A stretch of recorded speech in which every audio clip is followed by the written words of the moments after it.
দেশবাসীর জন্য রয়েছে এবার স্বস্তির খবর।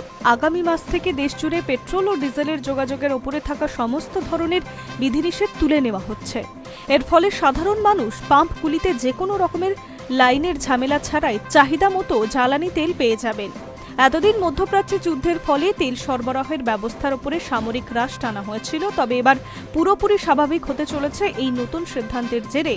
তেল সরবরাহ 1 জুলাই থেকে তেল বিপণন সংস্থাগুলি দেশের প্রতিটি প্রান্তে পর্যাপ্ত পরিমাণে জ্বালানি তেল সরবরাহের কাজ শুরু করে দেবে।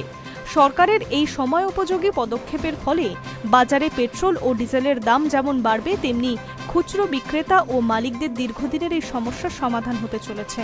পাশাপাশি তেল সরবরাহের ব্যবস্থা স্বাভাবিক করায় এই প্রক্রিয়ায় দেশের আমজনতার পাশাপাশি উপকৃত হবেন ব্যবসায়ী ও পরিবহনের ক্ষেত্রে যুক্ত লক্ষ লক্ষ মানুষ। বিভিন্ন মহলে জল্পনা চলছিল যে তেলের যোগানের ঘাটতি দেখা দিতে পারে, কিন্তু আশঙ্কা উড়িয়ে দেওয়া যাচ্ছে না। 1 জুলাই থেকে দেশের সব ছোট বড় শহরের পাশাপাশি গ্রামীণ এলাকাগুলিতেও জ্বালানির যোগান থাকবে একদম স্বাভাবিক।